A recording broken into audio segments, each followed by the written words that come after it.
Oke, bismillahirrahmanirrahim. Assalamualaikum warahmatullahi wabarakatuh. Siswa-siswi sekalian, selamat siang semuanya.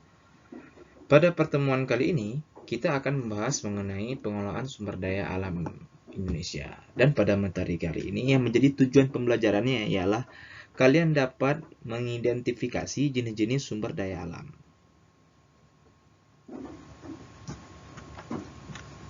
Seperti kita ketahui, Indonesia kaya akan sumber daya alam. Komoditas hutan, barang tambang, dan bahan galian merupakan bagian dari sumber daya alam Indonesia. Sumber daya alam merupakan kekayaan yang tidak ternilai dan tersedia di alam sebagai limpahan dari Sang Pencipta, Allah Subhanahu wa Ta'ala.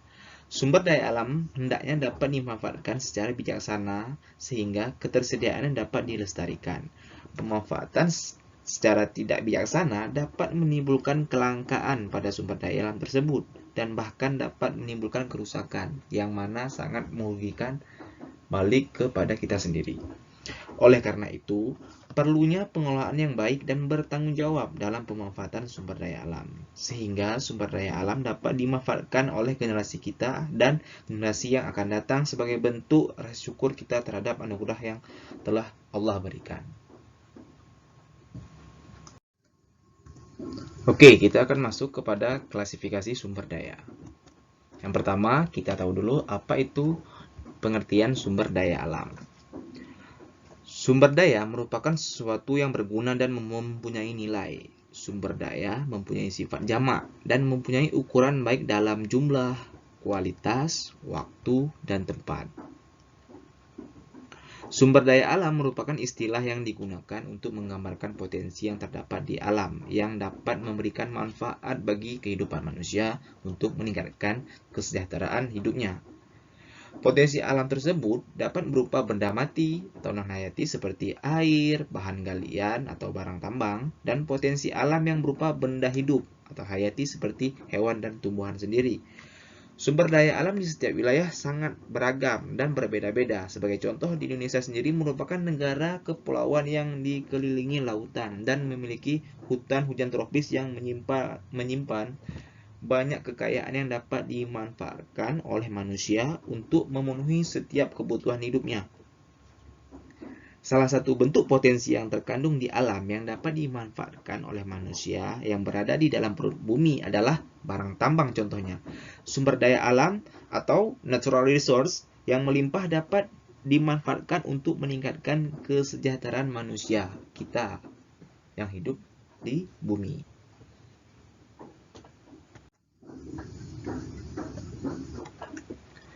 Selanjutnya kita akan membahas mengenai jenis-jenis sumber daya alam.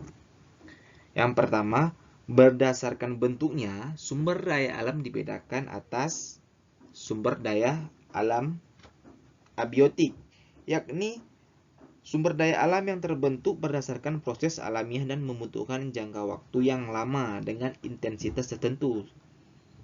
Selanjutnya, ada biotik, yakni sumber daya alam yang terbentuk berdasarkan proses berkembang biak dan membutuhkan waktu yang relatif singkat dibandingkan dengan sumber daya alam abiotik.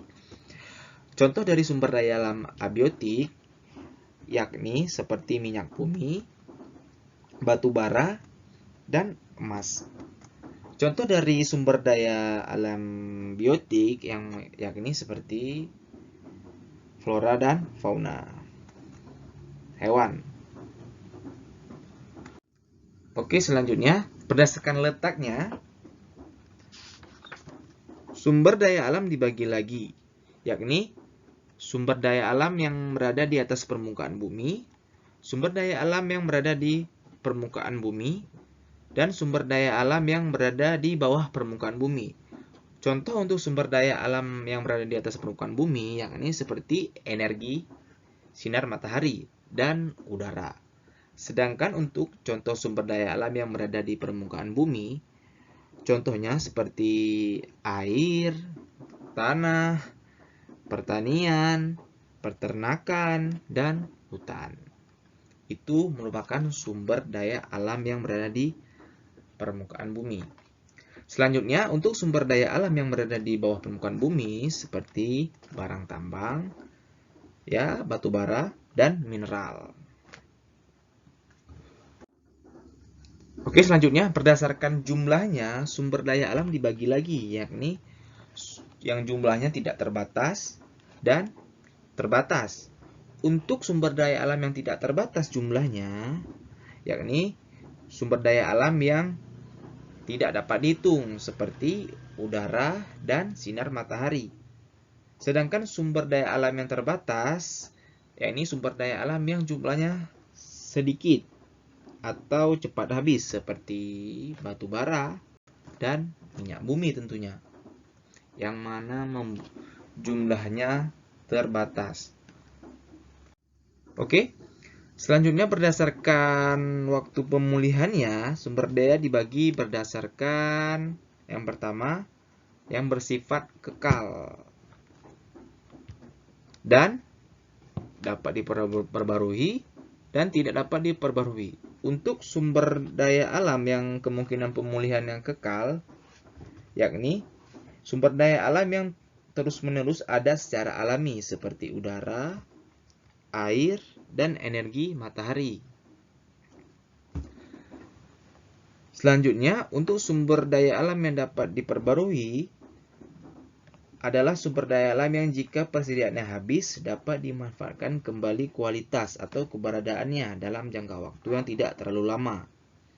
Jenis sumber daya alam ini antara lain seperti sumber daya alam hayati, yakni meliputi tumbuhan dan hewan. Oke, untuk sumber daya alam yang tidak dapat diperbarui, yakni sumber daya alam yang jumlahnya sangat terbatas. Jika telah habis untuk dimanfaatkan, maka proses pengadaannya kembali sangat sulit. Memang tidak mustahil, bahkan sangat sulit untuk di pengadaannya kembali. Adapun yang termasuk dalam jenis sumber daya alam ini adalah bahan galian atau barang tambang. Dan secara umum, bahan galian yang terdapat di Indonesia diklasifikasikan dalam 3 golongan, yaitu bahan galian A, bahan galian B, dan bahan galian C. Untuk tugasnya, pada pertemuan kali ini, kalian dapat menjawab pertanyaan berikut ini yang Bapak paparkan. Yang pertama, apakah definisi dari sumber daya alam menurut pendapat pribadi kalian?